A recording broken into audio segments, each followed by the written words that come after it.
us all welcome Second Lieutenant MAYBELLE T. FOCASAN. Thank you, thank you. So thank you, Exact Colleges of Asia, for inviting me to be your lecturer when it comes to the advantages and related criminologists in our field of specialization. So allow me to share my screen.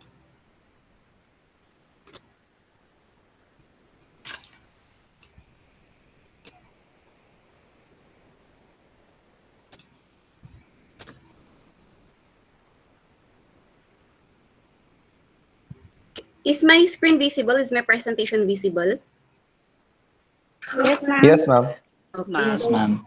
since I was already introduced, in addition to the introduction, so I graduated last 2016 at Mountain Province State Polytechnic College at Bontoc Mountain Province, and I also took my board examination for the same year, and then I entered the military service last 2017. So with no much further ado, I will just immediately proceed to my presentation. So what is the scope or the scope of my presentation are as follows as to criminologist as a practicing military officer. So here under the advantages of being a criminologist and then the requirements whenever you want to enter the field of the Armed Forces of the Philippines. Then after my motivational message is the open forum. So for any questions, kindly jot down your questions. Let us all answer it during the open forum. So to start with, we have the advantages of being a criminologist. So actually, the Armed Forces of the Philippines since it is not, unlike on the side of the PNP where there is the application of the law enforcement agency in all they do, except that on the Armed Forces of the Philippines, we have different branches as to where our area of specialization as criminologist is applicable. So first of all, the advantage of being a criminologist in the Armed Forces of the Philippines is we are exempted from taking any other entrance or qualifying entrance into the Armed Forces of the Philippines. This is actually cited under RA 11131. However, I am not sure since on the Philippine Air Force, where I am currently situated, this is applicable to us. However, for the other branches of service, like the Army and then the Navy, I am not sure if they are implementing this, if they have the policy. If there are, maybe some of you know that the Armed Forces of the Philippines is composed of different branches. That is the Philippine Air Force, that is another one is the Philippine Army, then the next one is Philippine Navy. Now, the Philippine Marines, that is covered under the Philippine Navy. So that is actually total of 4.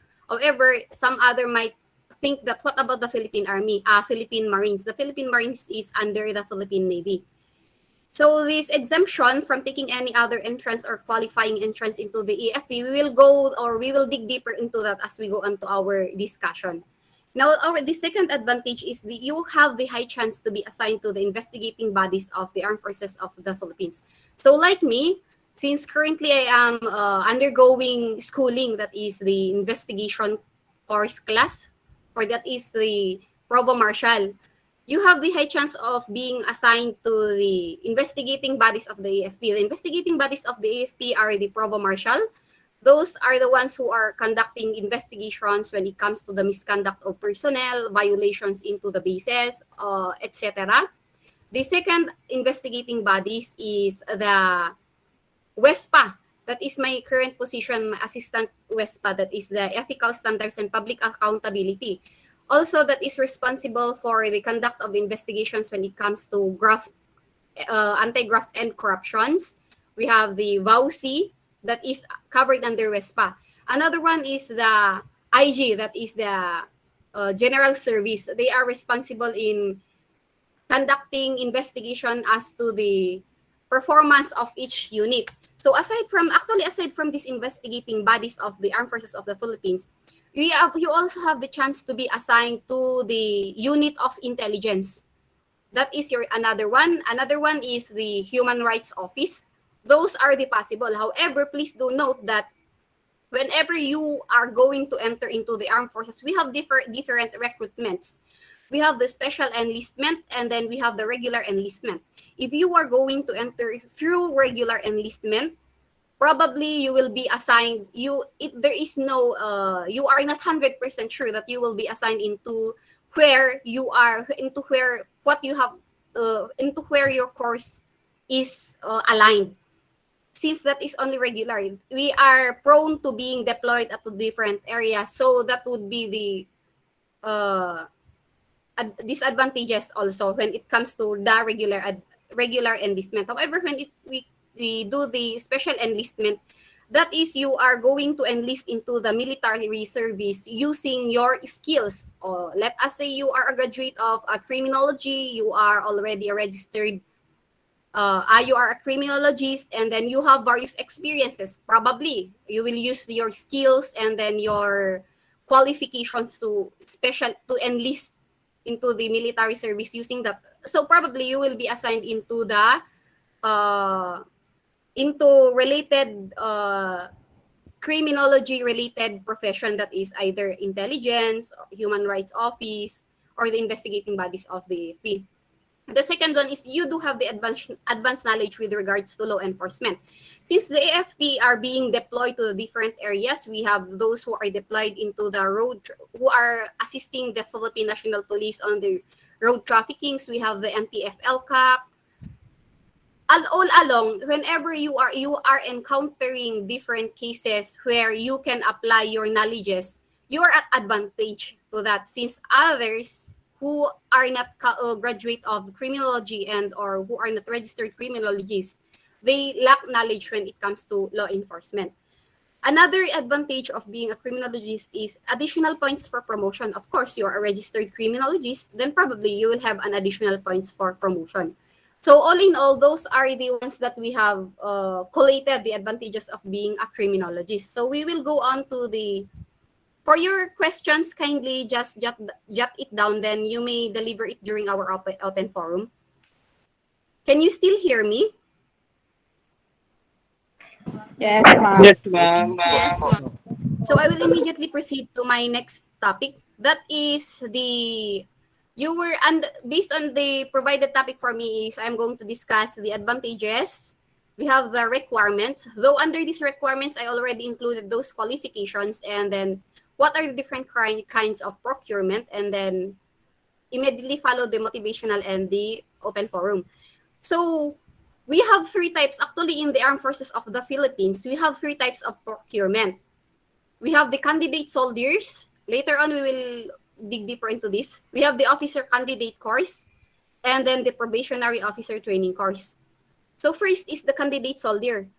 Candidate soldier qualifications, as you can see, male or female, you must be a natural born citizen of the Republic of the Philippines. You must be single, never married, and then you must not have sired a child. Whenever you plan to enlist, always remember that you must not have sired a child prior your enlistment.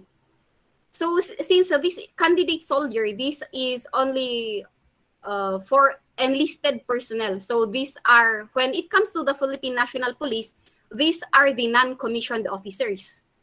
So later on, we will proceed to officers. So this is our only not candidate soldier is in layman's term is not officers. Okay, they are the ones, those in the rank of patrol woman in the Philippine National Police.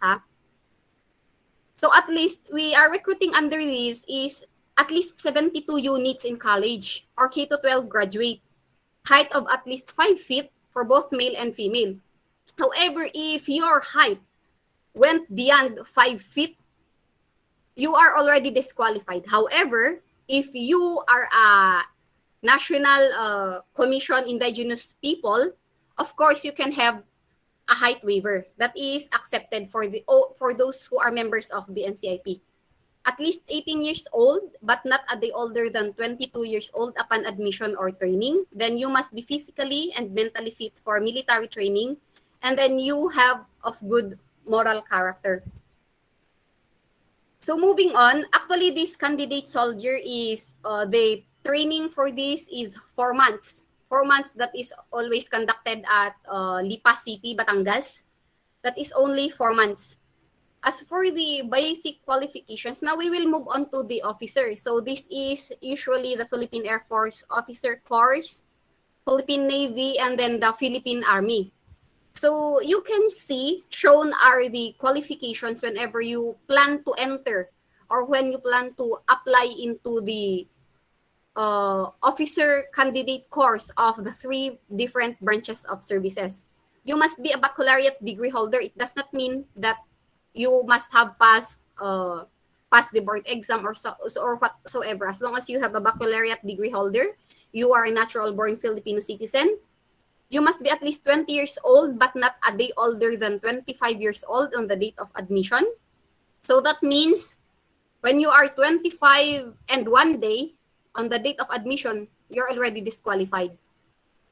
Height must not be less than 5 feet. However, for NCIP, they can get their waiver. Single, never been married, never started a child, of good moral character. And then you must have passed the physical examination conducted by the AFP Medical Board. Actually, this one it is already conducted whenever you were called to after your physical fitness. So that will be identified by the respective hospitals to the respective bases where you have applied. You must pass the major service qualifying examinations.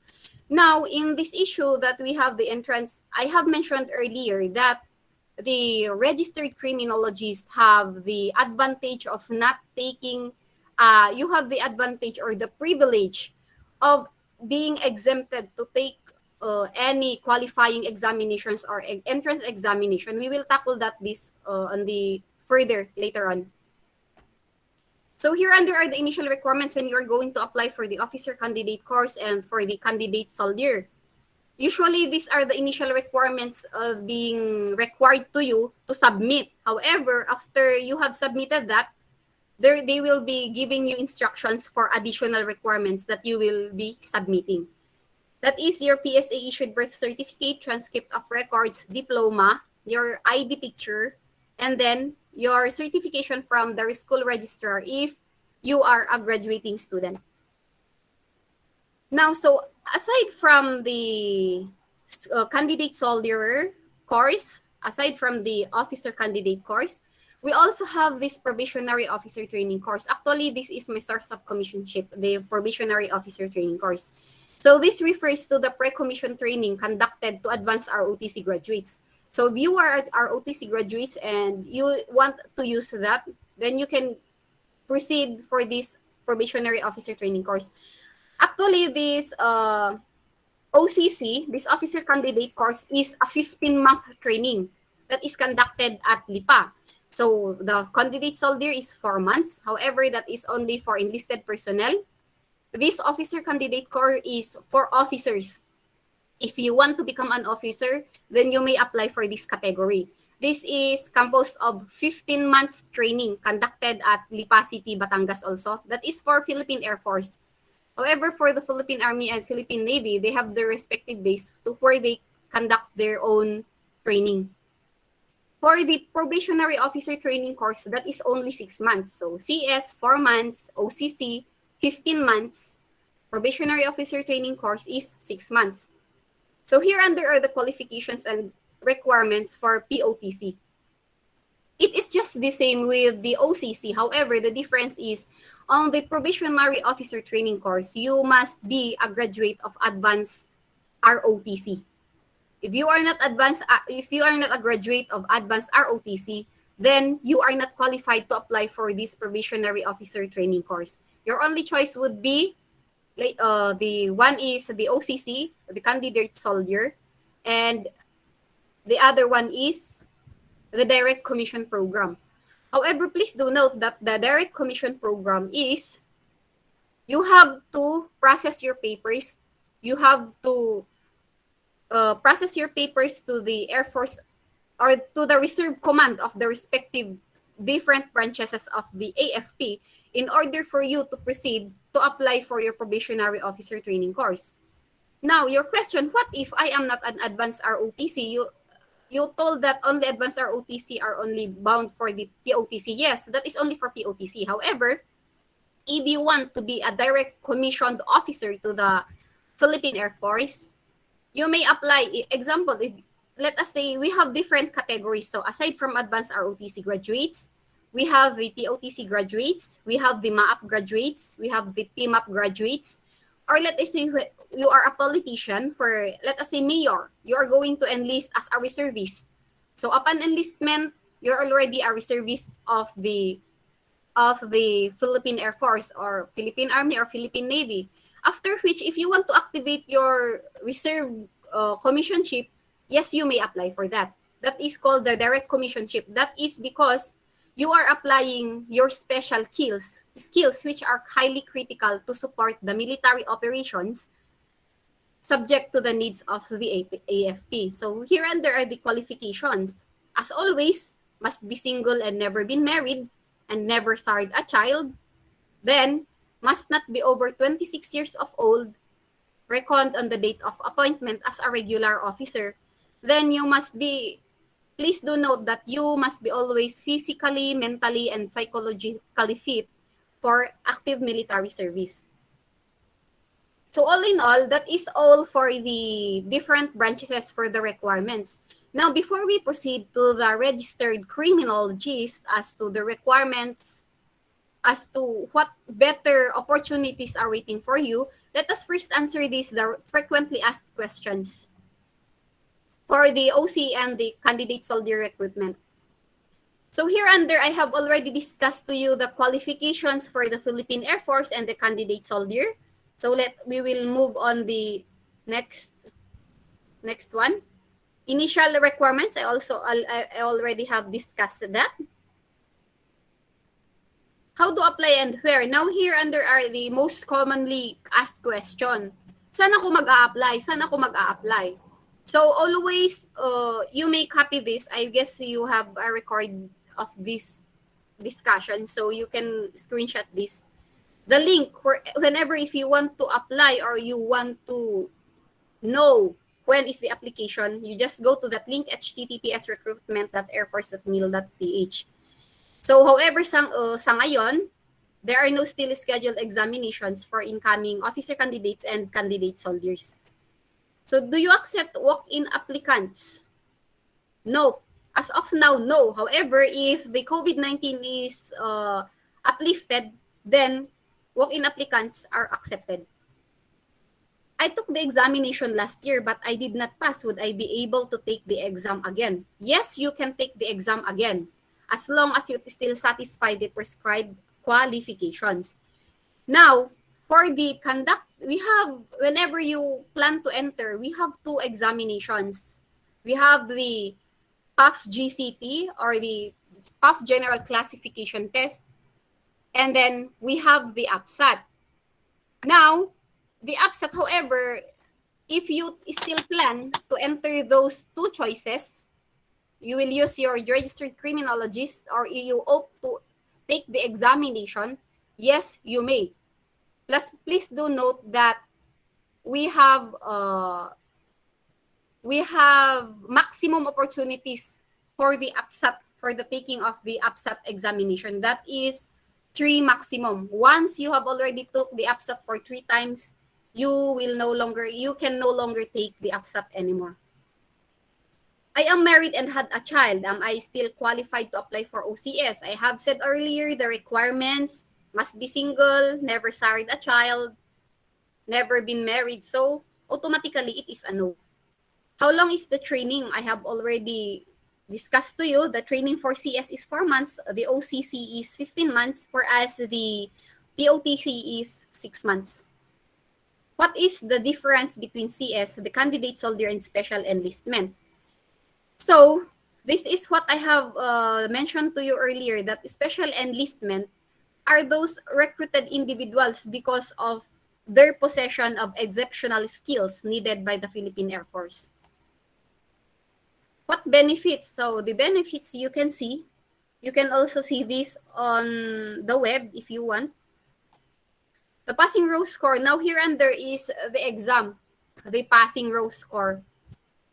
80/150, 60/120. For when will be the publication of the exam result of CS and PAF OCC? Results are usually published 15 days after the last day of the scheduled nationwide examinations.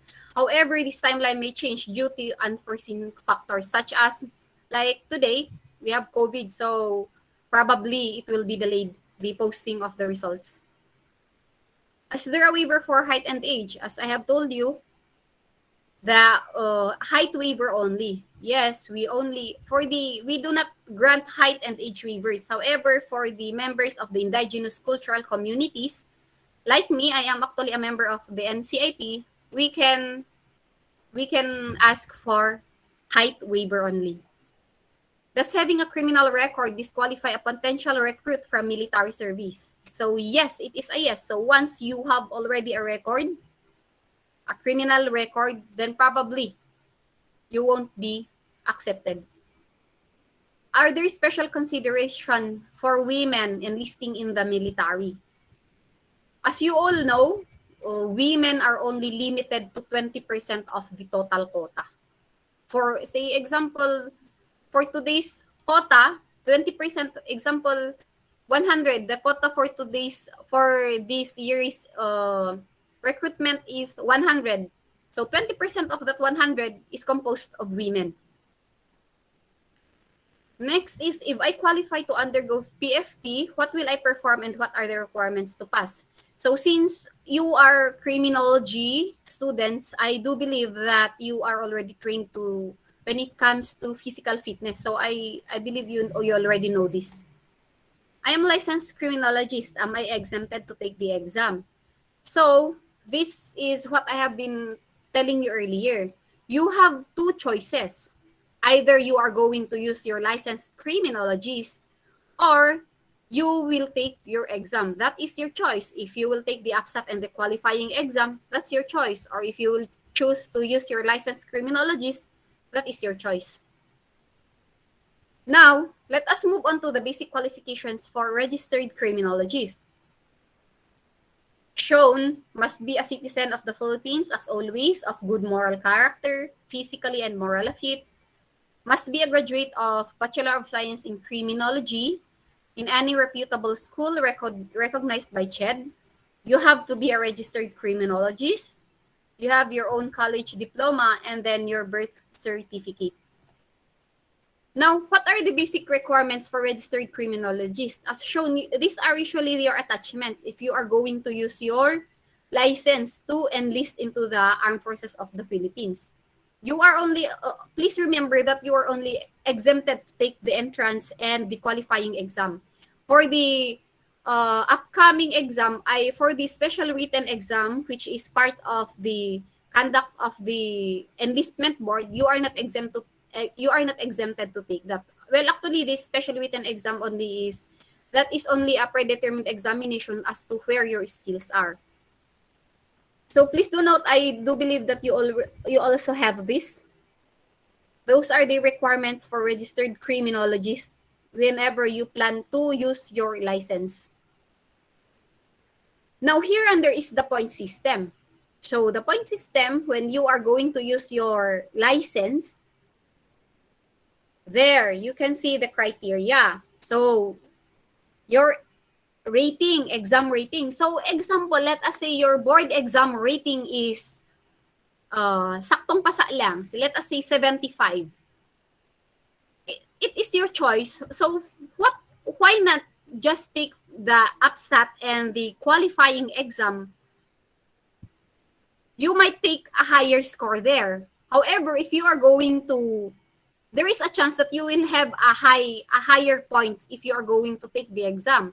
However, since the licensure examination is, your result of your licensure examination is already there, that is already stagnant. However, there is a chance only for if you're going to take your APSAT and the qualification exam, there's a chance that you have a higher grade, but there's also a chance that you may fail. So here under are the computations, seminars, trainings, awards, and recognitions, and then a total of 100 points. However, this is the cliche, okay? Since this is a point system, registered criminologist, let us say all over you are 1,000 registered criminologists who have used your license to enlist into the Armed Forces of the Philippines or in the Philippine Air Force, let us say. Now, please do note that 5% only of that quota, so 1,000 though, so 5% of that 1,000 will only enter the service. So that would be a point system. That is though you are exempted, yes, so, but you have to weigh the consequences why not if you are going to take the exam or if you are going to apply your licensure examination. Just be aware that 5% of the quota, 5% only of the quota of the registered criminologist is allotted based on the policy. So that is all actually. I won't take any more longer since that is all for my topic. Those are simple or those are only basic knowledges which you will know when you will apply into the Armed Forces of the Philippines. Actually, all of what I have discussed is applicable to the Philippine Air Force. However, for this registered criminologist, I am not sure for the Philippine Army, Philippine Navy, and Philippine Marines if they have already implemented this. However, for the Philippine Air Force, we have already implemented this and we are actually accepting registered criminologists. Now, for my motivational message, well, actually, I am not that long speech maker. So I'll just inform you that whenever you have the opportunity of whatever opportunities that may be that you know that it will be in addition to your career or to where you can improve yourself, grab those. Since I know that you are all students and you are about to set sail into the real world, as every one of you prepare for the battleground of life, I am sure that you will undergo a lot of pressures, obstacles, and then experiences. So everyone here today actually is in luck, for I intend to make my discussion short and then my motivational short. Let us start with something simple. As I have mentioned earlier, grab every opportunity that there is. Do not get satisfied with yourself. If you are pursuing your dream, truly there will be time that when you want to give up, truly there will be time that life will knock you down and then catch you on the blind side. But the challenge is to hold on. So just hold on tenaciously, take your head on, then find your strength, summon up your courage, and then chase your dream. That is only my advice to you. You have to do good also in all of your performances. As I have said, do not be satisfied with yourself. Aim higher. So that is for my motivational message. And then proceeding now for the open forum. Now, before we proceed, I would like to inform you of this. If you would like to know for more information with regards to the Philippine Air Force, you can visit the official Facebook page, which is shown on the screen. That is the PAF HRMC and the official website. So for our open forum, you can throw your questions.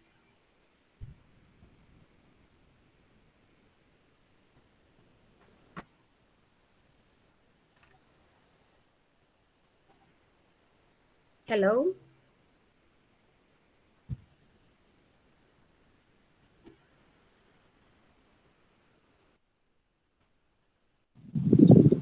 Guys, sino daw yung may mga So that tanong? is the end of... Yes.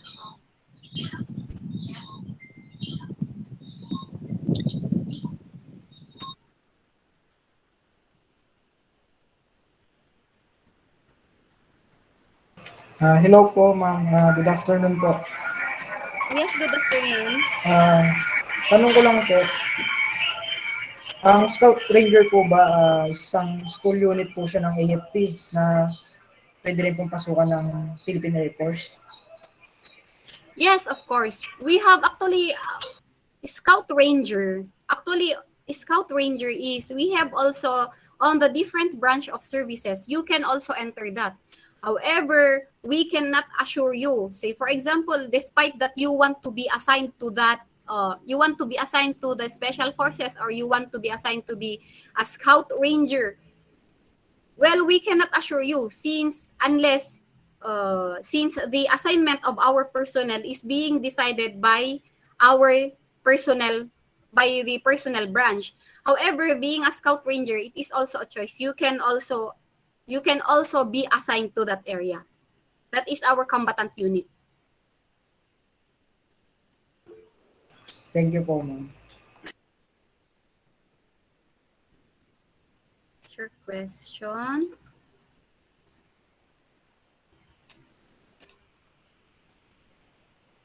Ma'am, pag po ba graduate ng criminology, pwede po lumipat ng Navy? Training na lang po ba yung gagawin?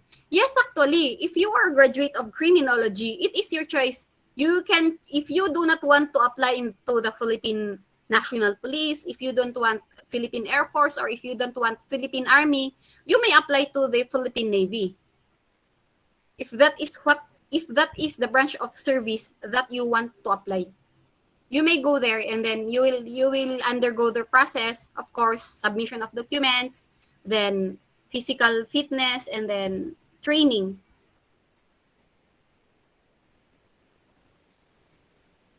Yes.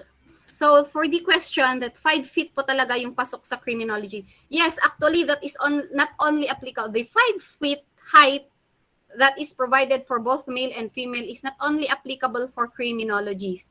It is applicable to all applicants unless you are a member of the indigenous people.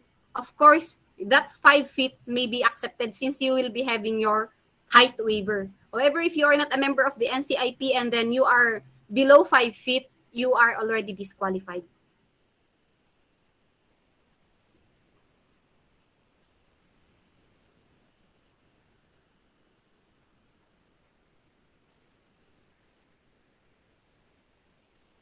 Any more questions?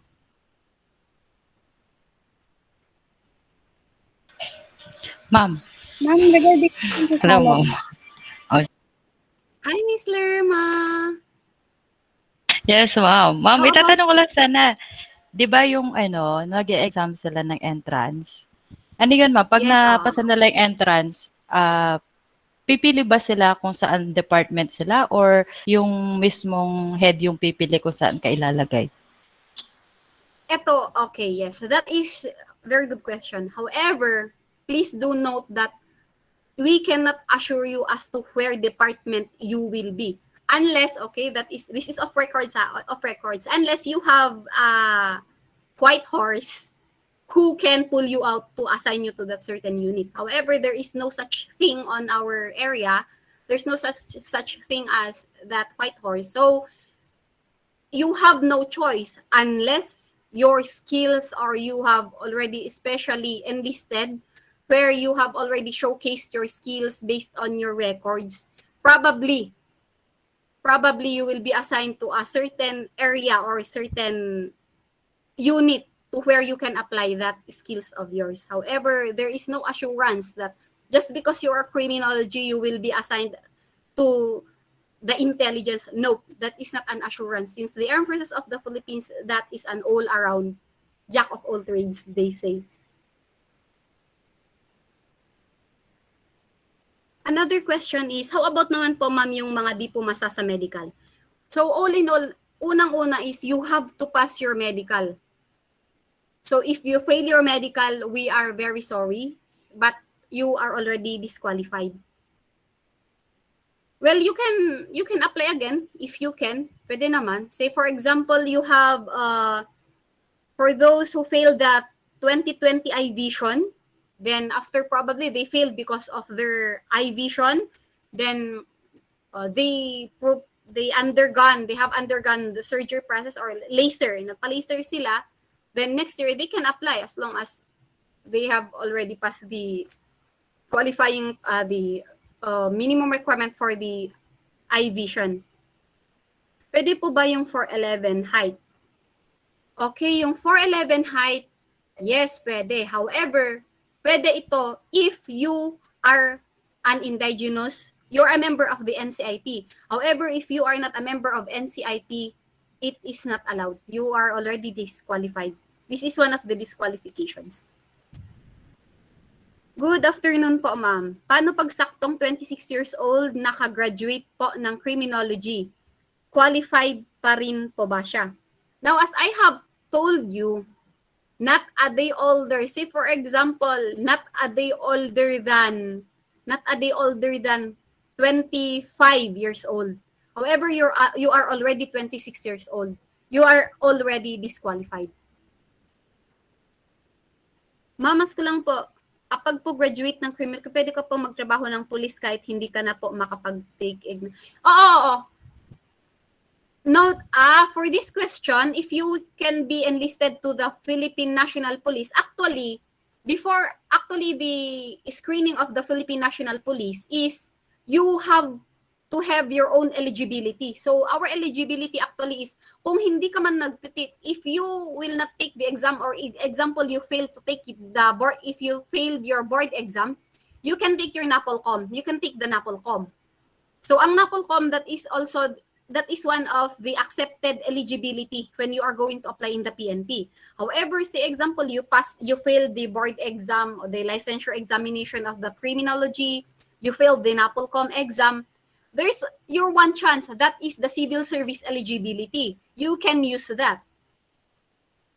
So, unless you have those three, unless you have one of those three civil service, you have those three eligibilities, you can enter the Philippine National Police. However, if you do not have any eligibilities, you cannot enter the Philippine National Police.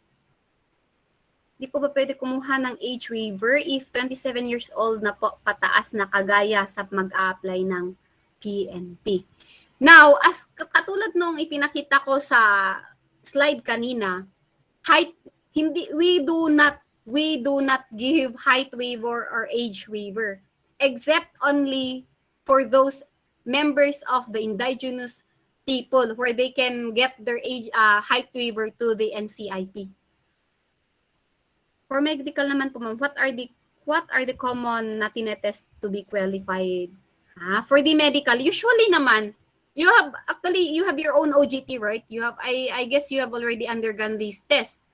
However, usually we have the ECG, eye test, that is the LPE, that is the overall test. Yun yung titingnan nila kung may almoranas ko or wala. ECG, aside for ECG, all in all, that is all in all assessment if you are healthy. However, if you have a problem with your heart, probably you will be disqualified. If you have a problem with your lungs or you have a big surgery, probably you will be disqualified for that. However, that will depend on the assessment of the doctor. Ma'am, yung sa yung sa na-operate sa luslos. Pwede pa yun. Pwede pa yun. For medical naman po, ask ko lang po, regarding po sa salary, same lang po ba sa salary? Yes, actually, same lang ang salary ng PNP. Same lang ang salary ng PNP and AFP. Sa weight naman po, may limit po ba? Actually, yes. Ito yung sa weight is, dito na sinasabi natin na BMI. So, example, if you pass all of the exams and then you are going to pass your folders. Now, under your medical, example, after your physical fitness test, you pass the physical fitness test. However, we have the BMI on our medical. So, kailangan mong mag-reduce.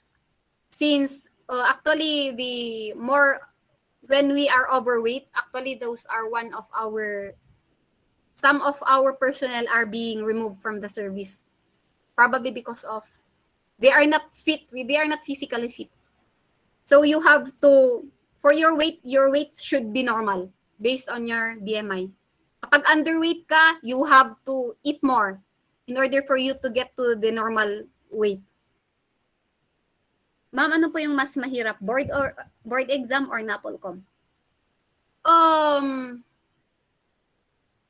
I cannot assess kung ano, kasi I am already, since I took my exam 2016, right after I took my exam for the board exam is, I already took my NAPOLCOM, whereas I passed both. Okay lang naman. Ang NAPOLCOM is para lang siyang CS, may mga math, English basic math. Pero syempre ang board exam is mas marami kang babasahin dito. Yung board exam. Pero yung NAPOLCOM, you also have to read the basic English math, ganun, mga basic abstract directions. I believe kaya naman po ninyo to. How about naman po if meron ng 2 to 3 eligibilities? May possibility po ba na dadagdag? Oo, yes, there is a possibility. The more eligibilities you have, the more advantage or the more points you will have kung marami kang eligibilities. However, yung NAPOLCOM only is hindi siya applicable dito sa amin. Ang applicable lang sa amin is civil service, then yung mga board exams. Since ang NAPOLCOM nga naman is only for the Philippine National Police. Ask ko lang, what if po nakapasa sa board exam, tapos po yung height nyo po di pasok, paano po yun? Tapos yung height nyo, nakapasa ka sa board exam. Ito ngayon, so in every naman is probably you will have, I am not discouraging or I'm not discouraging you from this. However, if it is already in there that the qualification of, example for the PNP, their qualifications is 5 feet, except that for those members of the NCIP, pwede silang magkuha ng age waiver. Kung 5 feet na yon, we are sorry, despite na napasa mo yung board exam mo, nope, you already failed one of the qualifications. So first of all, you always have to pass all of the qualifications provided by the agency you're applying with. However, if your height is your problem, you can also go to the different, you can proceed to the teaching profession. If you have, since most commonly is we have the age, we have the height requirement for every DGMP, DILG. Yes. However, if you try for the PDEA, I'm not sure if they have height requirement there. Any kind of hemorrhoids, external or internal. Yes, disqualified po ang hemorrhoids. Internal, usually yung mga yan is surgery nila para patanggal nila.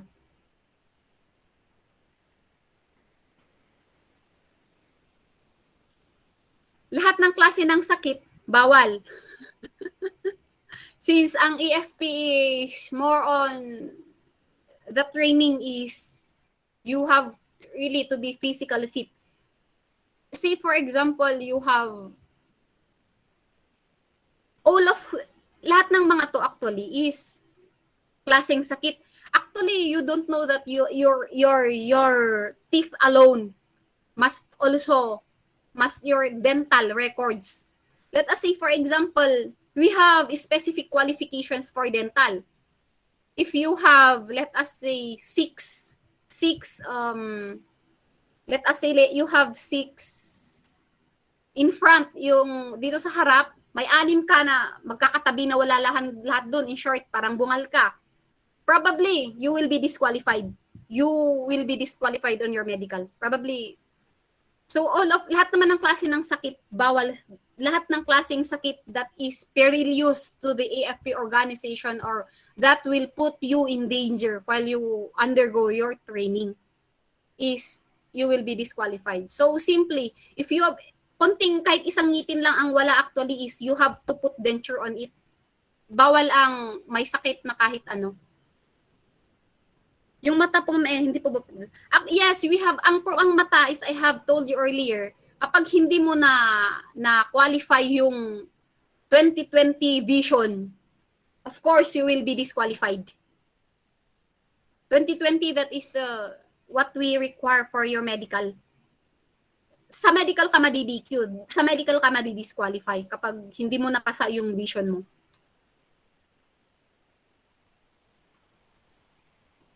Kung ang current weight mo ngayon ay 80, ang current weight mo ngayon is 80, ano ang height mo? Sabihin natin ang height mo is 153 centimeters, then 153 centimeters, then you are 80 kilograms. Probably you are already obese. We have a BMI chart kung saan madedetermine namin kung obese ka or what. Pero usually kung ang example doon sa weight mo is 80, example 80 kilograms ang weight mo, ang height mo is 153. Come on, that is not proportionate to your height and then weight. So probably, I am sure obese to.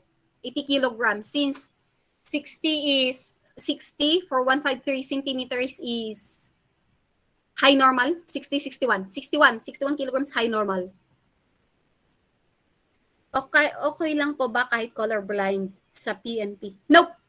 Actually, aside sa vision, actually we have the Ishihara test. Yun yung makikita kung anong kulay yun, anong nakikita mong letter. So, hindi pwede ang colorblind sa PNP. Kasi, I also know this since I have undergone the process of PNP. Since when I applied into the Philippine National Police and then Philippine Air Force, nagsabay yung dalawa. It so happened that I chose to join the Philippine Air Force. 178 centimeters. 178 centimeters. If pasok ka sa 36 at 26, normal or high normal to. Wala akong, may chart kasi kami. Ito ang kaibahan. The AFP has a different chart from the civilian chart. Yung civilian chart kasi is medyo mababa eh. Medyo ang sa AFP is medyo mataas. Paano po pag nakapagtapos na ng 4th year tas may sakit pala pagdating sa medical? Then probably, if yung sakit mo, let us say, sa example, hindi mabasa yung ECG mo, hindi mabasa, may problema ka doon. Probably, you will be disqualified sa medical. Then you won't be able to pursue your application. May special unit po ba ang PAF at saan po sila dinedeploy? Ang Philippine Air Force ay deployed from Luzon, Visayas, and Mindanao. Ang special unit is say example, if ang Philippine National Police ay they have their own crime laboratory, meron silang nagpapatrol, meron silang question document examiners. Ang sa Armed Forces sa Philippine Air Force is meron kaming mga piloto, iba ang mga yon. Ang mga piloto is Luzon, Visayas, located ang mga yan, Luzon, Visayas, Mindanao. Since we have different PAF bases from Luzon, Visayas, Mindanao, marami kaming bases. Let us say, iba't iba. Ang Special Forces, yun yung actually Scout Ranger. Nag-undergo ang mga yan is all over yan. Ang Philippine Air Force is all over ang deployment. Luzon, Visayas, Mindanao, overall yan. Hindi kami katulad ng PNP, unlike sa PNP na, example for the PNP, you applied to Region 3. So your deployment on area only will be Region 3 only. That is for the Philippine National Police. However, please do note that Philippine Air Force is different. If even though, example, you processed your application at Clark Air Base, Pampanga, so example, you passed, then you were enlisted successfully. There is no assurance that you will be assigned to that area. Probably you will be assigned Mindanao or Visayas or Luzon. Overall, nakakalat lang sila.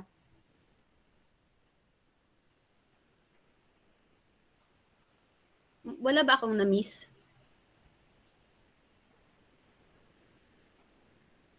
Actually, dito sa kung anong klaseng sakit po ang bawal, meron kasi may mga tendency kami. May kasama kami na parang balat, malawak siya masyado sa katawan niya, sa may bandahitan niya. Actually, that was disqualified since hindi natin alam kung anong pwedeng mangyari sa loob ng training. She was disqualified, though she has to undergo process, surgery, in order for her to apply again. However, na-disqualify din yun. Example also is, may mga tumutubo sa katawan mo or whatsoever. Meron yung over-excessive yung pimples, pero hindi siya, parang style siya ng pimple pero hindi. Subject to discharge, subject to disqualify din yun. Depende yun sa assessment ng doktor. Yun usually ang mga mga common. Pero yung mga mabibigat na sakit na nakikita sa katawan mo, kasi all in all, they will assess you eh. uric acid, you have also to pass that since after yung urine blood test. Kung mataas uric acid mo, kailangan mong pababayin ang uric acid mo in order for you to pass the blood test examination. How about meron 2 to 3? Salary. Wala na ba akong na-miss? How about po na ma'am, if disqualified sa pag-apply sa PNP or other units, may iba po ba pwede pag-applyan like sa mga BFP? May I ask, example, paano ka na-disqualify? Na-disqualify ka dahil sa medical mo?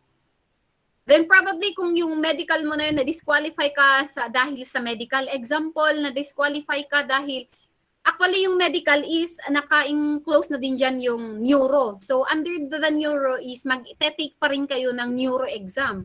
So, aside sa yun yung nila yung mental test.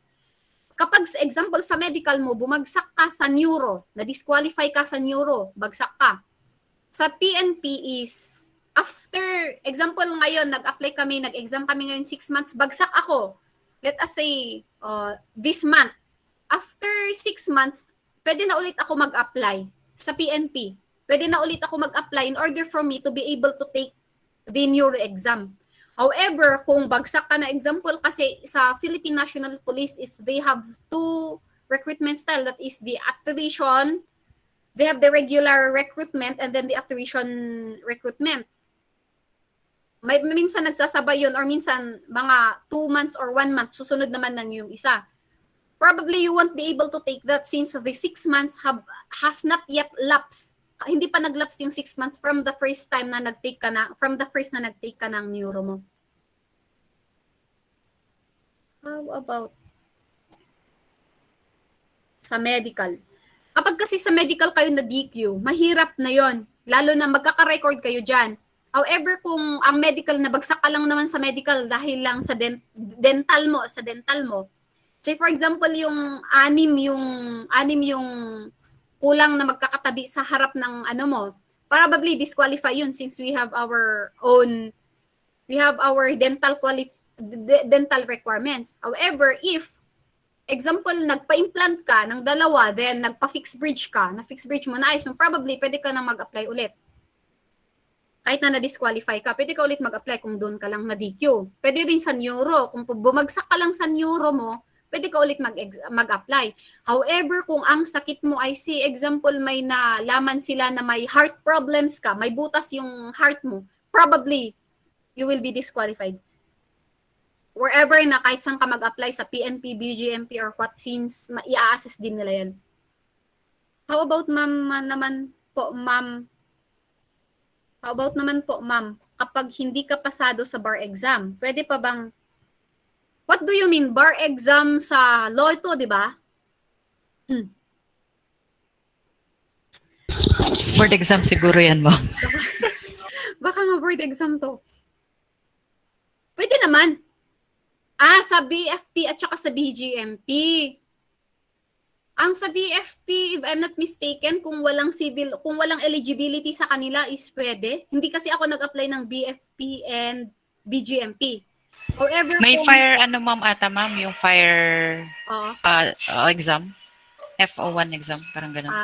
Yun ang hindi pwede. Ganito yon kapag sa PNP, kapag hindi ka pumasa sa board exam, you can take other eligibilities in order for you to qualify that. Example, bumagsak ka sa board exam. Why not mag-take ka ng NAPOLCOM in order na magamit mo yon para mag-apply sa PNP? Pero kung sa BFP or sa BGMP, why not kung bumagsak ka sa board exam, why not mag-take ka ng civil service para may eligibility ka? Yun ang mga choices ninyo. Magkano po inabot na gastos nyo sa pag-a-apply?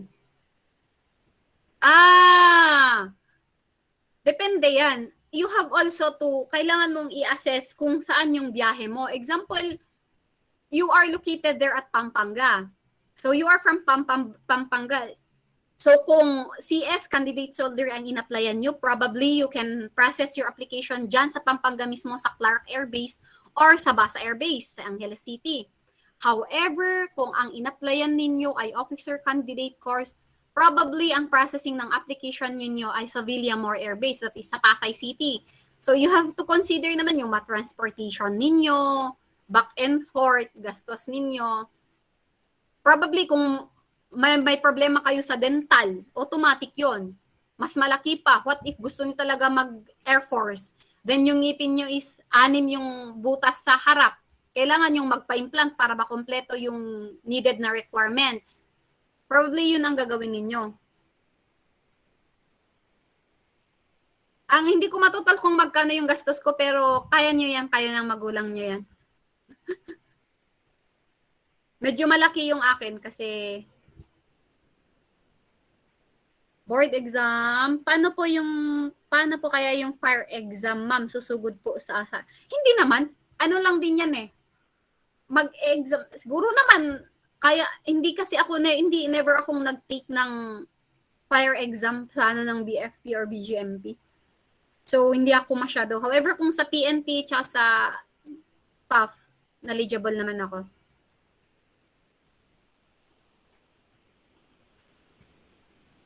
How about pag hindi ka? Any more questions?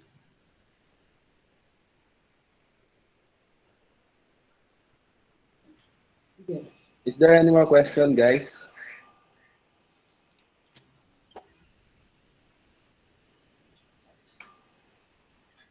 Hi, guys. Diyan pa ba kayo? Baka wala na silang Ask ko lang po. Sige, sige. Kapag daw po ba may almoranas, disqualified na po ba daw siya sa medical? Yes. Kapag may almoranas ka, disqualified. However, ang almoranas kasi is nasusolusyonan yan. Nakukuha yan sa surgery. So, example, kung ngayon, alam mo na processing ka, alam mo nang may almoranas ka, automatic ipa-solve mo na agad, pa-surgery mo, patanggal mo na. Kasi one of the disqualification yung may almoranas ka. Probably magiging hindrance kasi yan during your training. Pwede po magtanong. Ay, ano pa? Ano yan? Paano ko po, kapag wala na talagang ipin, Wala. paano po yun? Kapag wala ka na talagang ipin, disqualified ka na. Kung ano talaga yung nasira na talaga po. Sira na. Yan yung sabi na sa dental is i-assess nila yan. So kung titingnan nila, i-recommend nila, kung example, wala ka na talagang ngipin, automatic yan ang i-recommend nila disqualified. Disqualified ka.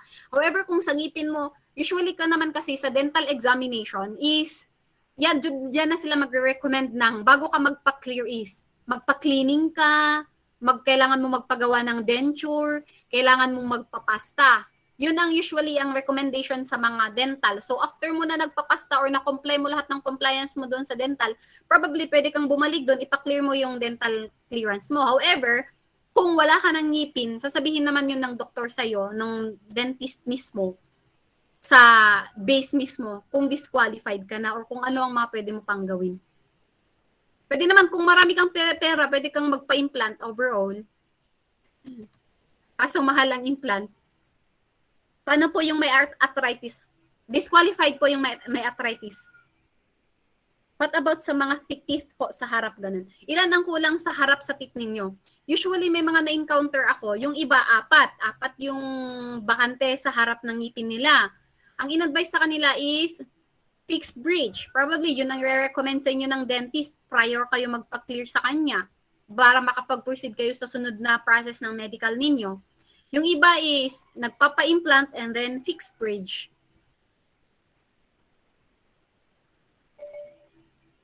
Ano pa po? Ma'am, paano kapag po yung may asthma ka? May asthma, yan yung, at usually naman kasi ang asthma, kung madedetermine nila yan sa medical, automatic, i-DQ ka.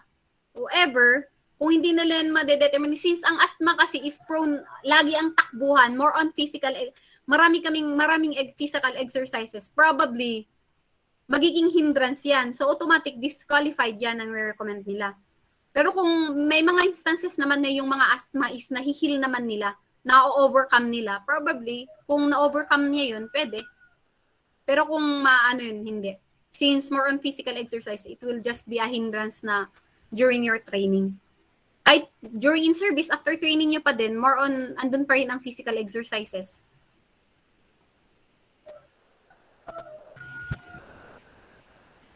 Any more? Shyness. Hindi naman. Ang shyness, hindi naman. Wala namang nagsasabing mag-shyness yan. Hindi naman.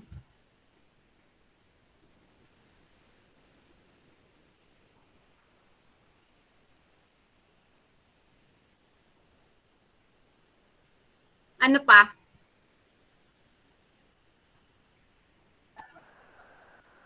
Paano po pag di naman sa harap niyong may bawas na ipin, need pa rin po ba magpa-implant? Hindi naman kasi required na implant. May mga instances na example doon sa dental, example lang to ha, example sa dental requirements, ang total ng ipin natin is, sabihin natin sa taas is, ilan ang sa taas? Sabihin natin, dapat ang sangipin mo sa taas is, sa upper mo is 16? I'm not sure. Basta example lang to 16. Ngayon, ang nakalagay sa dental requirements is, dapat doon sa 16, dapat ang pwede lang allowed na bawas doon na walang ipin is 4. However, yung 4 na yun, kung magkakahiwalay, kailangan i-denture. However, kung magkakatabi yung 4 na yun, kailangan i-fixed bridge.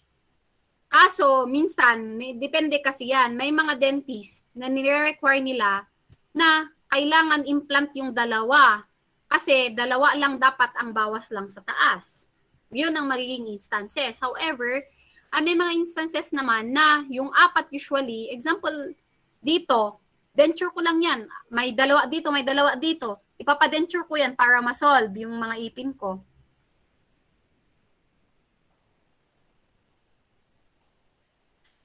Naretoke na po. So, okay lang po kahit yung sa naretoke, wala pa naman kaming na-encounter na nagparetoke ng ilong na pumasok. However, nasa doktor yan. Kung alam kasi ng doktor na magiging sagabal yun, or magiging sagabal yun sa training nila, na yung retoke na yun, na yung naretoke na nose is needed ng special attention, na kailangan ng mga gamot or whatsoever na-apply, baka ma-disqualify. However, nasa assessment yan ng doktor. Since kasi pagpasok niyo sa training, wala na, hindi niyo maano yung, wala nang kailangan, walang gamot-gamot.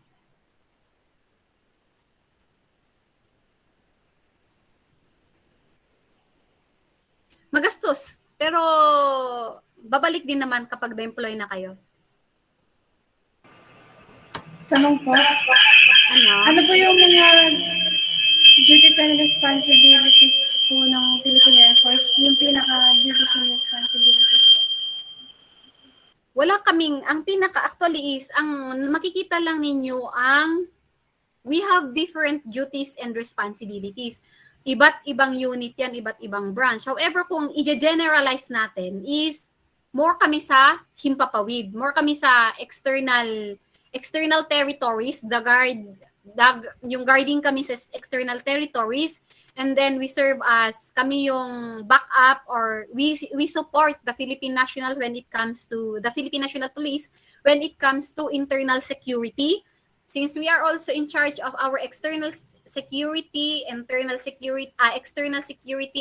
territories security, we are in charge kami sa himpapawid. However, hindi lahat naman ay in charge sa himpapawid. Meron din kaming land, meron din kaming naka-distributed kami. However, yun ang pinaka-general na duties and responsibilities namin. Ang provide kami ng air support. Probably, mga air support naman usually, ang malakas ng Air Force sa mga air support. Probably, sabihin natin may air evacuation, probably air evac, ganon. We are more on air assets and air supports. Though hindi lang naman kami doon nakafocus, meron din kami sa ground. Though mas kilala ang Air Force sa himpapawid.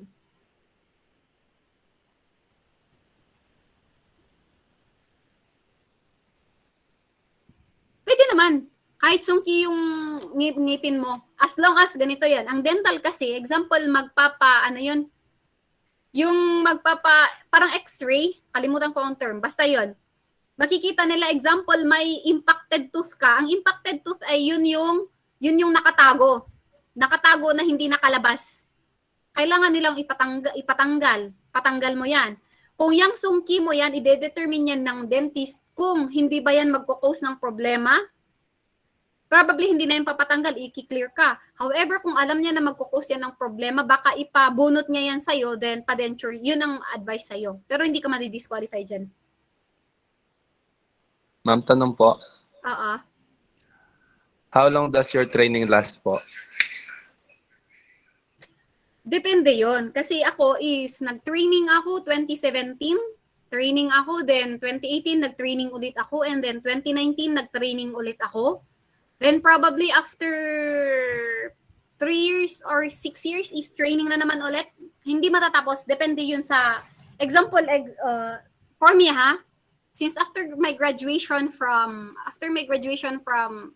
nung una is supposedly may hati-hati kasi kami. So mahati kami. Yung for others, however, sa akin kasi is schooling agad ang napuntahan ko right after graduation. Yung mga iba is small unit tactics training. Yun usually yung mga napupunta na may mga ma-assign doon ng pang ranger, scout ranger, probably. So hindi mo ma-determine kung how long ang training. Kasi sa akin is matagal. Kasi ang pinasok ko is, I entered the military service as a candidate soldier. So automatic, airwoman.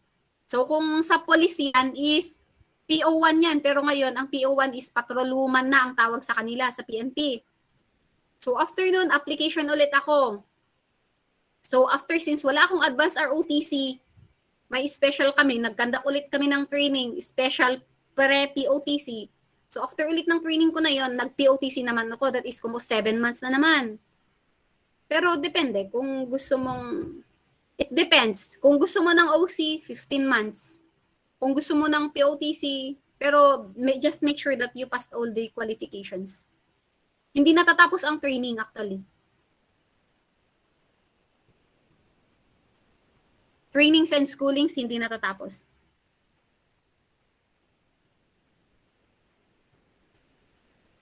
Any more?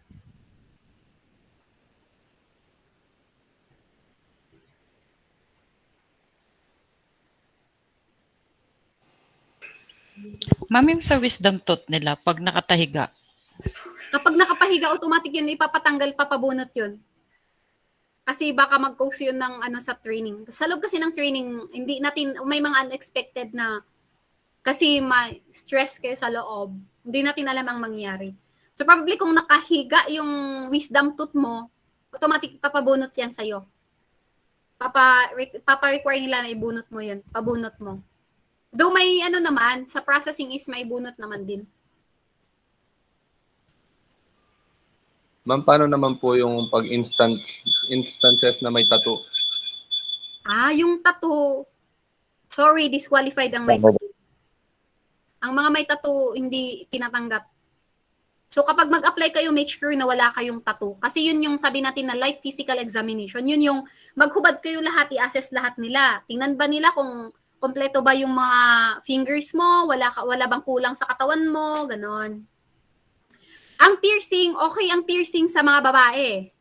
However, isa lang ha, bawal yung 2, 3, kasi ikakadikyo mo yon. So dapat kung 3 yung ear piercing mo na babae ka, ipa-close mo yung 2, iwan mo na lang yung isa.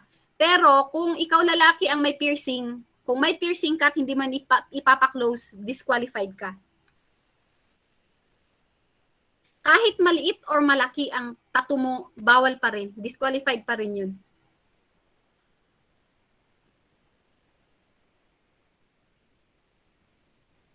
Kapag sa PNP kasi, bound kayo sa mga rules and regulations kung ano ang... Sa PNP, hindi ko alam kung may regulations sila na bawal ang may tattoo. However, kung meron man yun sa regulations nila na bawal magpatattoo, wag na kayong magpatattoo. Since you will be liable for administrative cases kung sakali. Sa EFP naman, kahit nasa in-service ka na, bawal pa rin magpatattoo. Kasi you are subject for demerits or mga sanctions. May mga sanctions na nabibigay. Probably administrative cases yung iba.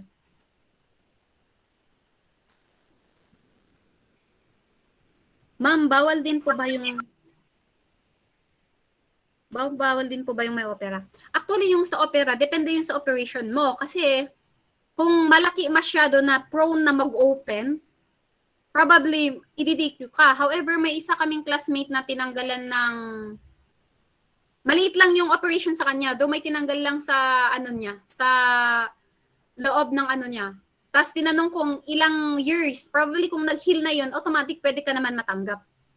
Nasa doctor's assessment. So nakasalalay sa doctor's assessment yung kung ipapasa ka doon. Yung butas sa tenga, bawal ang may butas sa tenga sa lalaki. Sa babae pwede, pero isa lang. Paano po yung polydactyly? Ano yung polydactyly? Extra fingers, DQ yun, DQ. Polydactyly is DQ na yan. Sa BF po regarding po dun sa promotion, ma'am. Oo. Bakit? Paano po kaya yung process nila? Sa promotion naman is, sa promotion naman is, may unit naman, may branch kung saan sila yung nag-update. However, ang sa promotion naman is, ito ang dahilan kung bakit ko pinasok ang Air Force. Since ang PNP kasi, di ba, I am sure that you are aware that PNP have lateral entry. Yun yung from non-commissioned officer to officers, di ba? However, medyo matagal kasi yung process. However, that is based on my experience, hindi naman sa experience, that is based on my observance, then based na rin sa mga natanong ko. When it comes kasi sa lateral entry, ang ginagawa ng sa PNP is more on seniority. Of course, we are aware of that. Napag-aralan din natin yan. Ngayon kasi, example dito sa amin, sa Air Force, is kung gusto mong walang seniority. Example, pumasok akong enlisted personnel. Gusto kong mag-officer. Qualified naman ako, nasa akin na lahat. Walang seniority doon. Kung kahit na yung example, ang ranggo ko lang is airwoman, then yung mga kalaban ko is AW1C or let us say PO3 sa police na magpapalateral entry. Kung sa police is they are more on seniority ranks. I am not sure if they are that ganun sila sa seniority ranks. Dito sa Philippine Air Force is they will depend based on your qualifications, kung anong meron ka na pwede mong ilaban. So that is your chance na pwedeng, that is why from non-commissioned officer, I was able to jump up to being an officer. Depende yun. Sa promotion naman is, yes, may chances, may mga point system pa rin yan. Though talagang lamang ang mga may eligibilities. Lahat ng mga may eligibilities, may lamang. However, kung magpa-promote naman kayo is, may mga certain requirements din that you have to pass. Though lahat naman, pwede kayong magpasa dyan, pwede kayong magpa-promote as long as you will do your best. Then, as long as alam mo naman na qualified ka, then you can apply for your application for promotion. Hindi naman madamot sa promotion as long as you filed yung mga pieces of documents mo. Kung may papasa mo lahat yung board, lahat na yon, pwede kang ma-promote.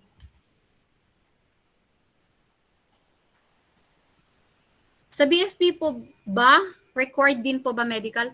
Required sa BFP ang medical din. Mamas ko lang po kapag training po ba, pati po ba babae ginugupit? Yes, actually, yung mga babae is ginugupit din, high cut. Mga high cut. Mga ang matitira na lang is 4. Kung ang mga lalaki is 4 fingers dito, both, 4 fingers yata noon sa amin. So, automatic lahat kami, Pero yung sa mga lalaki, mas mataas yung kanila. Yung gupit nila. Sa lahat po ba bawal yung may tattoo? Bawal lahat. If you plan to enlist into the Philippine Air Force, dapat wala kayong tattoo. Though yung mga may iba na may mga tattoo of records to. Though yung may mga ibang nasa in-service na may tattoo, yun yung mga pasawal. Yun yung mga hindi pa nahuhuli. However, kapag kayo nahuli, just be prepared for your sanction. Mamas ko lang po kung pwede pa rin mag-training kahit na-dislocate na ang tuhod.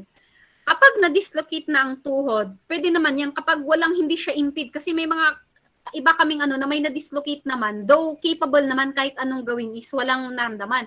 However, kung yung tuhod mo is tumatakbo ka, example kasi i-assess din yan ng doktor sa'yo.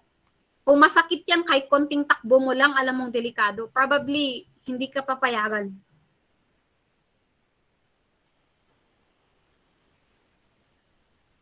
About sa, ano tong DL?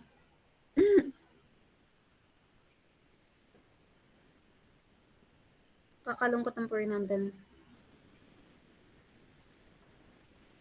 Ang sa BFP, I am not sure kung may process din sila ng Ishihara.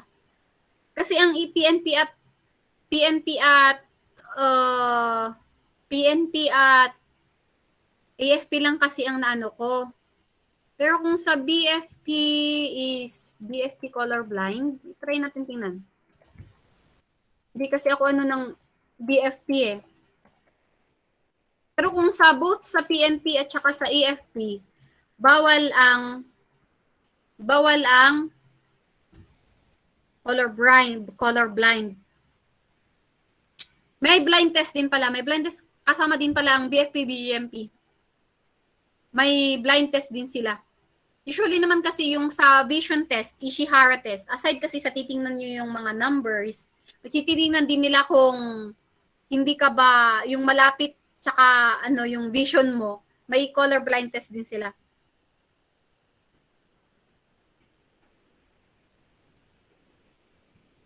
Actually, yung this list is walang yan. That will only serve as your, parang record mo na lang sa'yo yan. Kailangan pa rin ninyong mag-apply. Hindi automatic na makakapasok kayo. Hindi automatic yan na makakapasok. Kailangan pa rin yung mag-undergo ng process.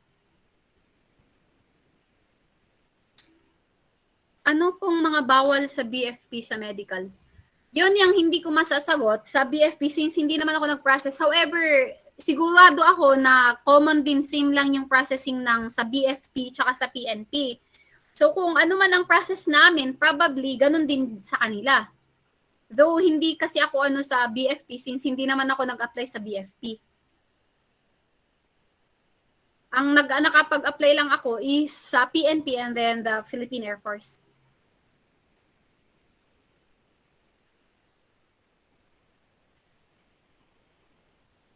Yung mga disqualifications naman ninyo, kung kaya nyo namang solusyonan na ninyo. Since ako naman, ginawan ko din yung akin. Though, kailangan yung gawin lahat.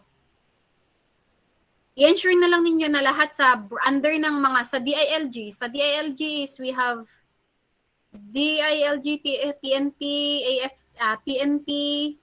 PNP, BGMP, BFP, probably under the DILG. Kung ang PNP ay nagpapahis ng ganun, probably ganun din sila since under naman sila ng DILG.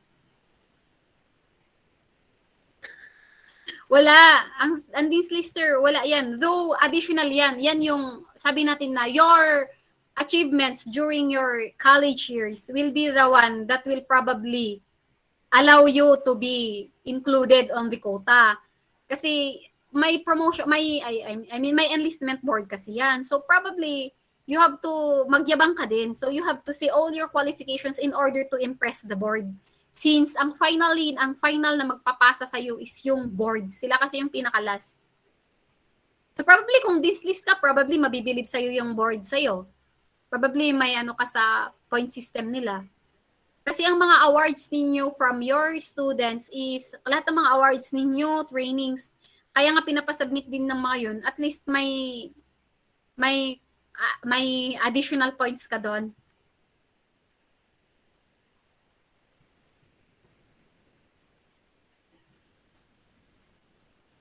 Ma'am, yung mga pumapasok na undergrad, tapos tinatapos nila yung 4 years nila na course. Paano yun, ma'am? Pwede yun. Yun yung sabi ko kanina na kung gusto ninyo ng undergraduate kayo, di ba ang sabi ko sa kanina is ang candidate soldier is at least 72 units or graduate of K to 12. Kapag qualified na kayo dyan, undergraduate kayo, pwede na pasok kayo dun sa lahat ng qualifications. Example, dahil lang sa financially unstable kayo or gusto lang talaga niyong pumasok, pwede niyo yung gamitin. Then after, kapag nakapasok na kayo, then kung gusto niyong mag-aral, ipagpatuloy yung pag-aaral niyo, mas maganda, pwede niyong ipagpatuloy. Ngayon, ito ang advantage ninyo. Example, nasa loob ka na ng service, candidate soldier ka. Sabihin natin, pumasok ka na sa loob. Tinapos mo ang, sabihin natin habang naging sundalo ka, is tinapos mo na yung service mo, tinapos mo na yung college, yung Bachelor of Science in Criminology. Then, after that, nag-take ka ng first take ng board exam. First take ng board exam, nakapasa ka. First take ng board exam, nakapasa ka. While in service, automatic actually that is subject for special promotion. Yun yung advantage mo. Pwede kang mag-apply ng special promotion para ma-promote ka sa diretso sa isang rank. Gamitin mo lang yon. First take ka na lang nag-take ng exam, then yung take ng exam mo na yun is nung nasa service ka, pwede yon. Pero pwede din naman kung kahit tapos ka na, graduate ka na example, tapos nasa in-service ka na, nag-apply ka na ng sundalo, Philippine Air Force. So, Philippine Air Force ka na. Ngayon, gusto mo, you want to take your board exam. Then, take your board exam. Then, after first take, pasa mo yun, probably, you will apply that. Pwede na yun sa special promotion.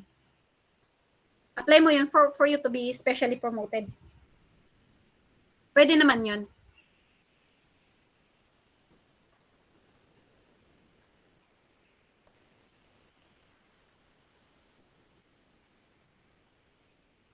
Caliber na hawak na baril daw po ng mga puff. Caliber. Actually, oo. Ang mga baril naman is, we have different kinds. However, ang mga na-issue lang sa mga nakikita is usually mga 9mm and mga caliber. Though we have higher ng baril. Caliber.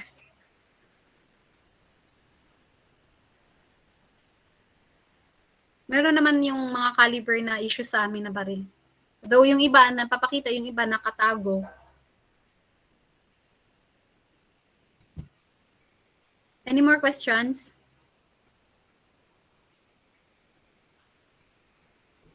Any more question, guys? Ma'am.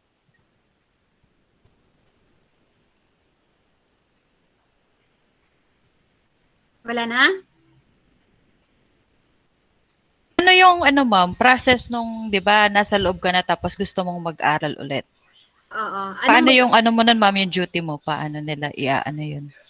Actually, ito yung risk. Yun yung sabi ko na kung gusto mo pa rin mag-aral, dapat kasi ang nakalagay kasi doon is allowed ako mag-schooling. So as long as hindi nai-impede yung duties ko. Yun yung provided doon. So ibig sabihin hindi nasasagasaan yung mga duties and responsibilities ko. Ngayon, pero nagagawan naman yan ng paraan. Pwede ka naman, example, may klase ka ngayon, then may recall ka or ganito. Nakakuha naman sa tawag yan, or tawagan mo ng pwedeng makisuyo ka sa isa na pwede bang kunin mo na lang yung ko muna, sa sunod na lang ako duty kasi ganito, ganyan. However, pwede kang i-allow na mag-aral as long as hindi nasasagasaan ang duties and responsibilities mo. Yun. Pero kung masasagasaan yun, probably ihanap ka nila ng ibang schedule mo.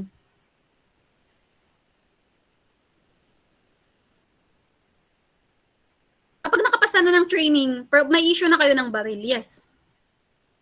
May issue kayo ng baril.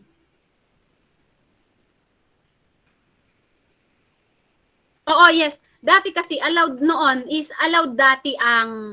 dati kasi is pwede allowed yung change of branch of service. So, example, PNP ako, then gusto kong maging army or gusto kong pwede yun, swap kayo, mag-swap kayo. Mag-swap ka ng branch of service, then ituloy mo lang yung current na rango mo doon. However, ngayon, if you plan to apply, example, nasa PNP ka na and then you want to be a military, you want to enter into the Philippine Air Force, kailangan mong mag-resign sa PNP bago ka pumasok sa training sa military. So undergo parang back to zero ka ulit since wala na ngayon yung dati na pwede kang change of branch of service. Wala nang habol. Meron pa, ma'am. Ma'am, yung sa ano, ma'am, yung sa mga, di ba, ma'am, Air Force, may mga piloto. Oo, Ano yung meron. course ng mga yun? Tinitrain sa loob yun, ma'am? Yes, train yun sa loob. Actually, ang pagiging piloto is, kasi frustrated ako, joke. Ang pagiging piloto is, may mga requirements doon. Hindi naman required na kailangan aeronautics graduate ako para magiging qualified ako mag-apply ng piloto. No! As long as you are an officer, then may processing ulit yan kasi. Processing, screening, kailangan ipasa mo. Pataasan ulit yan. Pataasan ng points, qualifications, ganun yon. So regardless kahit ano ang course na tinapos mo, so long as napasa mo lahat ng mga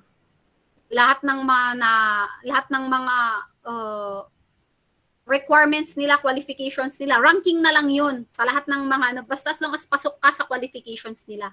Pwede yun. It does not, regardless kung ano ang course na tinapos mo.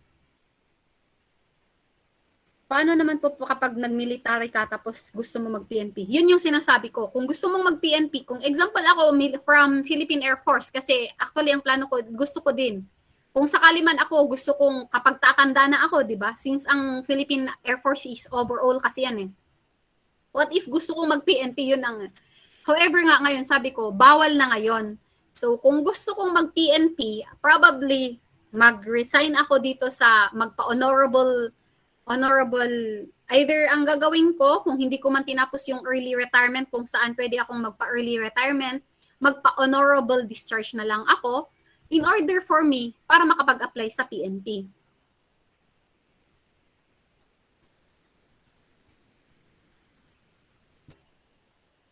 Meron pa? Yung ano, ma'am, yung early retirement daw. Ang early retirement is kapag tapos ka na ng, yun ang early retirement or optional retirement ang tawag doon. Kapag nakapasok ka na ng 20 years in service. Eh ako, ilang years in service pa lang ako. So probably ang choice ko kung sakali man na gusto kong mag-PNP is honorable discharge. Ang magiging choice ko. Or pwede din dependency discharge, pero alangan namang, depende pa rin yun sa family mo.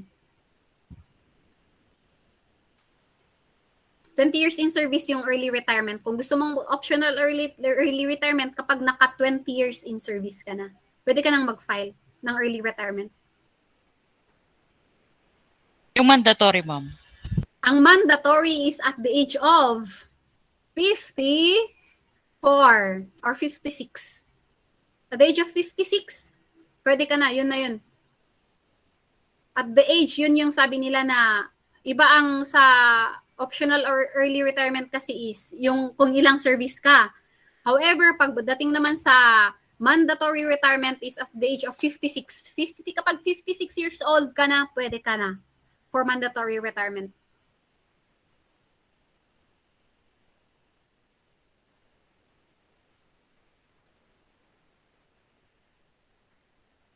Any more?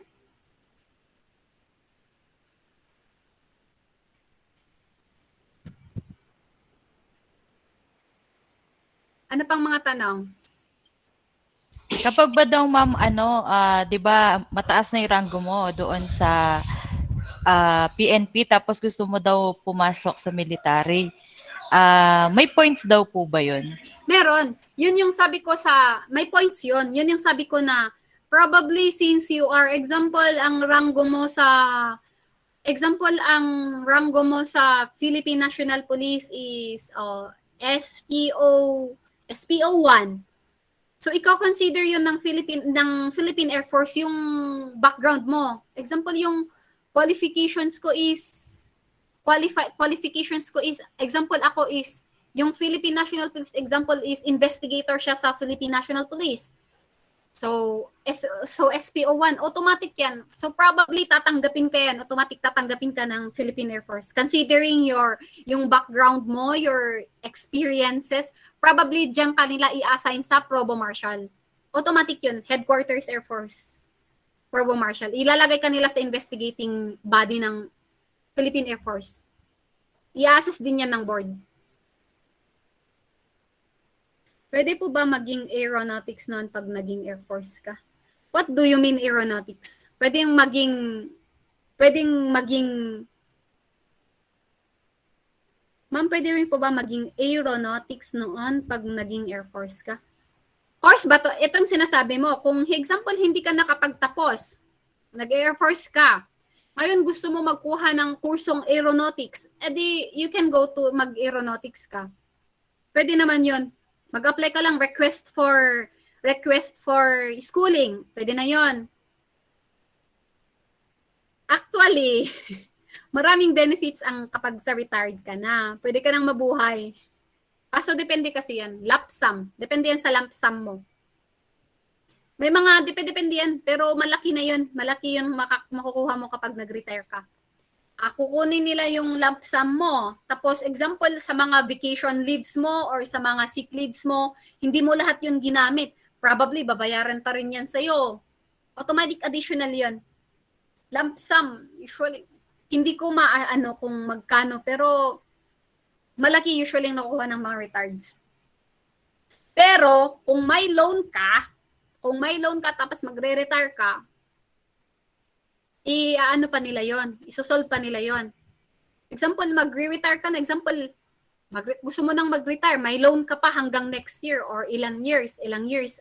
Sabihin natin, mga 5 buwan na lang ang natira sa loan mo, na babayaran mo sa loan. Tapos magre-retire ka na. Ang gagawin nila is pwede nilang i-process yun para ibawas yung babayaran mo sa loan doon sa makukuha mo sa retirement pay mo. Para at least mag-clear ka lahat ng records mo, para magpag-retire ka na, okay na, wala ka ng liabilities. Pero malaki ang nakukuha ng mga retireds. Hindi ako makapagsabi ng exact amount kasi iba-iba. Ang malasabi ko lang is malaki. Kasi kanya-kanya yan sila. Ma'am, kapag daw po ba nagte-training, may sahod na sila agad? Oo. Kapag nagte-training kayo, may sahod na kayo.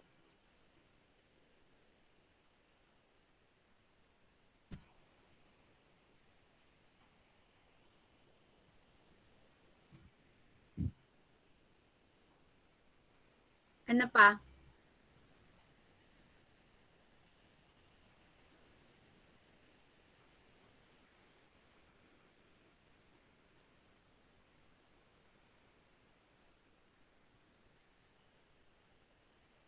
Oo, yan yung sabi ko na. Example, kapag namatay ka on the duty, paano po kapag namatay ka, matik po ba na mapupunta sa family mo yung retirement pay mo? Oo, sa family mo yun mapapunta kapag namatay ka.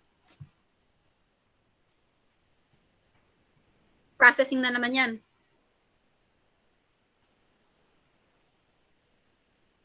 Okay, kapag po ba PNP ka, pwede ka naman po mag-enter ng Army as reservist. Pwede naman, reservist lang naman yan. However, ang pwede kang i-deploy, example, PNP ka, gusto mo pa rin maging reservist ng military. Ang mga reservist naman usually is hindi naman nasahod ang mga yan. Sila ang pwedeng itap. Example kasi ang mga reservist is sila yung natatap na nakapagbibigay ng support kapag kailangan natin. Usually, example, may movement ang mga civil military operations. Sila yung magdi-distribute ng ganito. Or in times of calamities, usually ang laging natatap dyan, reservist, para sila yung mag-assist. Ganon usually. So, pwede kang i-deploy. However, itong isipin nyo, since you are already in active service as a Philippine National Police, probably hindi ka na i-deploy yan kung magpapareservice ka pa. Unless, example, sa PNP mo is probably, kasi usually naman, kapag example sa war, kapag war, pwede na niyang, kapag example nagkaroon ng world war, ang mga reservist automatic yan. Since ang president natin is may commanding power, may powers siya para i-activate yan. So example from naging, instead na reservist sila that time, is i-activate niya sila para ma-deploy sila, para magamit sila. Yan, magiging active na yan sila muna. May de-deploy ang mga yan in terms of pagdating ng mga war. Kapag reservist ka, may-deploy kayo. Kapag may mga war, may mga conduct ng civil military operations, air evacuations, rescues, search and rescues, mga usually, mga ganun na i-utilize ang mga reservists natin. However, ang mga nakikita nyo lang kasi is yun, di ba? Yung mga sinabi ko. However, ang mga reservists kasi din natin is papasok sila sa iba't ibang kategory. Yan yung mga may mga stakeholders tayo na nagbibigay sa atin ng advices, nagbibigay sa atin ng example, may gawain tayo ngayon probably sila yung magpo-provide ng, okay, kami na muna yung bahala sa ganito, ganyan. Or may mga reservists din tayo na members ng stakeholders natin na sila yung nagbibigay ng, sige, pamigay namin yung ganitong, example nga yung pandemya. Since kami, example reservist natin, stakeholder natin yung isang entity. Sabihin natin yung isang entity na nagawa ng alcohol. So, matik na yan, ang mga yan, magdo-donate sa atin ng isang ilang drum o sabihin nila, para sa mga sundalo natin. Usually, doon nagagamit ang mga reservists natin. Marami pong asawa mga kanina po. Marami pong asawa. Ngayon, okay. Maganda itong tanong since ang Muslim naman kasi, ang Muslim is pwede silang makapag-asawa hanggang 4. Ang Muslim kasi is pwede silang makapag-asawa hanggang not more than 3, if I'm not mistaken. Yun. Nakapag-asawa sila. However, ang under kasi, ito kasi ang isipin natin. May sariling code ang Muslim pagdating sa marriage. So, ang atin, example Muslim yan. Muslim yan, sabihin mo, yung asawa ng military is, Muslim is 3. Sabihin natin yung asawa niya is 3. Lahat ang mga yan legal. Automatic ang mangyayari, lahat yung retirement pay niya is hahatiin equally sa 3 yan. Kasi unang-una, bago makapag-asawa yung Muslim na ito, example, may asawa akong isa, example Muslim ako, nagpag-asawa ako dito sa isa. Bago ko ako yung asawa, ako yung babae. Example, yung asawa ko, gusto niya ulit makipag-asawa ng isa pa. Ngayon, ito kasi ang mangyayari. Usually sa mga Muslim, bago sila makapag-asawa pa ng isa or dalawa ng additional na asawa nila is kailangan pa rin ng approval ng current wife nila. Yun ang tandaan nyo. Kailangan pa rin ng approval. So kapag in-approve na yon, then kaya naman, unang-una, in-approve ng asawa niya, and then isa pang qualification is kaya niyang buhayin lahat sila. Pwede yun. Ang mangyayari, serve as legal wife lahat ang mga yon, yung 3 yon. Since nasa batas ng Muslim law, medyo kung hanggang not more than 3, if I'm not mistaken, yung pwede nilang asawahin. Pwede yon, as long as pasok sila sa qualification, they are considered as legal. However, kung hindi ka Muslim, tapos maraming nagkiklaim na asawa mo, mapupunta lang yung retirement pay mo doon sa original wife mo, doon sa legal wife mo. Kung dito sa atin hindi tayo covered sa Muslim code. Kasi ang mga Muslim is covered sila sa Muslim code when it comes to family affairs. Tayo, may family code tayo, tayong mga hindi Muslim. However, sila is may Muslim code sila. Nag-e-expire po ba yung pagiging reservist? Hindi nag-e-expired ang pagiging reservist. Hindi yan nag-e-expired. Pwede ka lang magpa-promote kung gusto mo.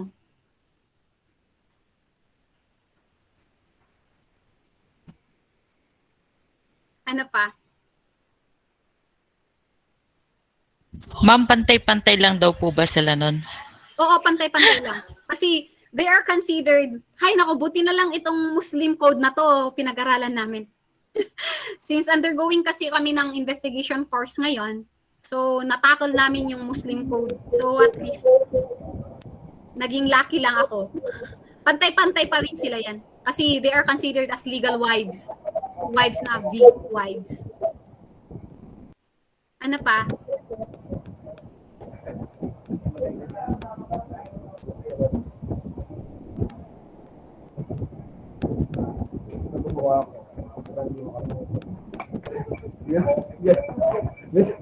Meron kang tanong? Naka-open mic kayo, huy.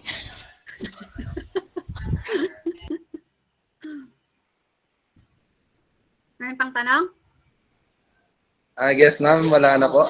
Wala na. Okay, so that's all for my discussion. If you have further questions, pwede naman yung iba to. Pwede yung iba to sa instructor ninyo.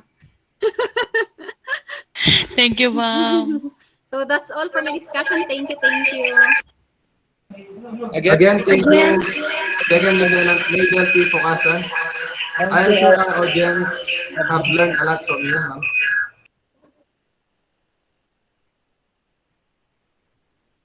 Thank you po, ma'am. Thank you, ma'am. Thank you. Thank you po, ma'am. Thank you po, ma'am. Now we Thank you will po. proceed to the awarding of certificates.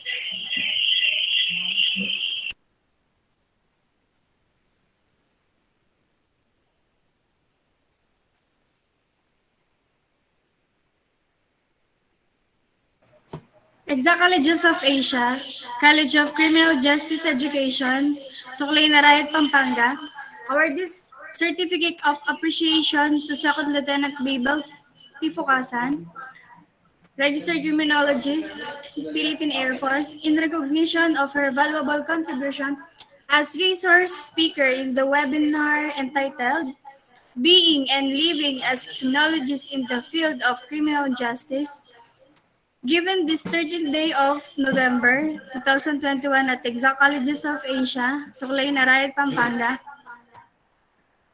with the recognition of our Dean in College of Criminal Justice Education, our Dean Leslie Gichelle, DC Cuevo, MSCJ. Thank you po.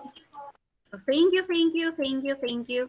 So I will leave this webinar already. Thank you. I was able to impart to you some of my little knowledge. So thank you once again. Goodbye. Thank you, ma'am. Thank you po, ma'am. Thank you, ma'am. Thank you, ma'am. Thank you po, ma'am. Thank you, ma'am. Guys, we will be having a short break. We will be back at 3:40 p.m. for our next webinar session.